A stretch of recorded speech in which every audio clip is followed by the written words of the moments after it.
You wake up with a plan, exercise, read, get things done.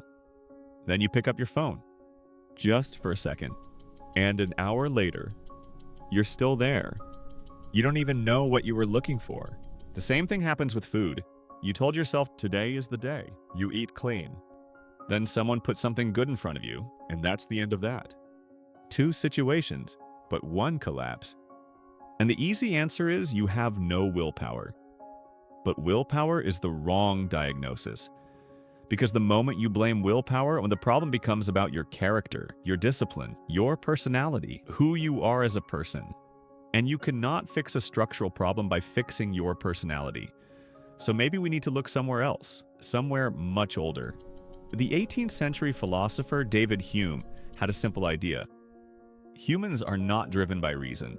We are driven by one thing: pleasure. We move toward what feels good. We move away from what feels bad. Darwin took that idea further. He gave it a reason.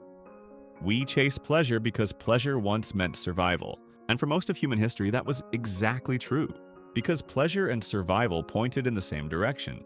High-calorie food felt good, and it kept you alive. New information felt exciting, and it helped you make better decisions, sometimes life or death ones. Chasing pleasure was chasing survival. The two were exactly the same thing.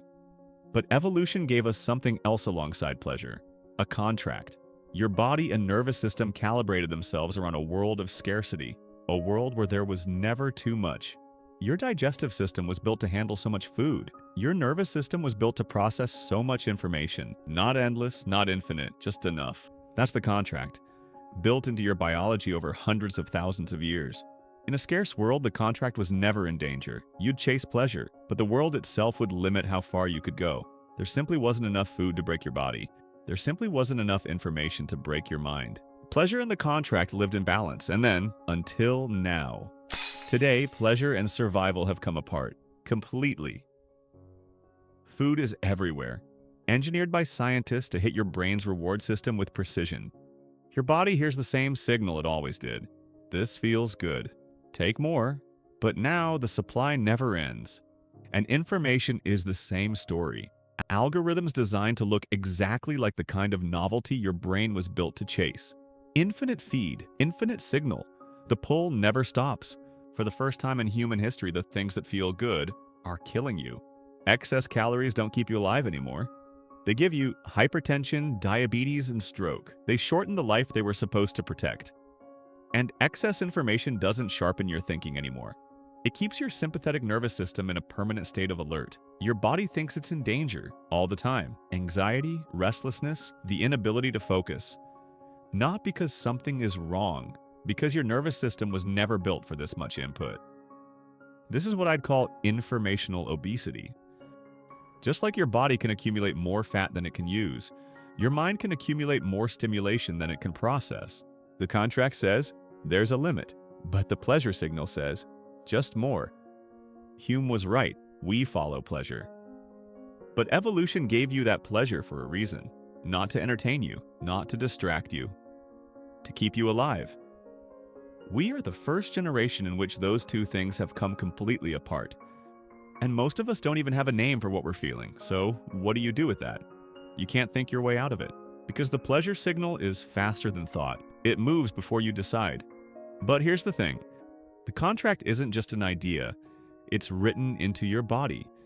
The modern world teaches you to live like a machine, process input, produce output, repeat. But your body was never a machine. It still speaks a different language.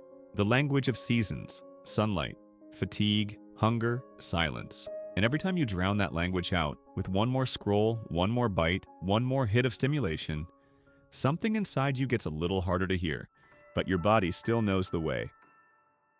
You don't need a philosophy to find your way back. Close your eyes, feel the silence, and notice how strange it feels. That strangeness is the gap between what you were built for and what you've been given.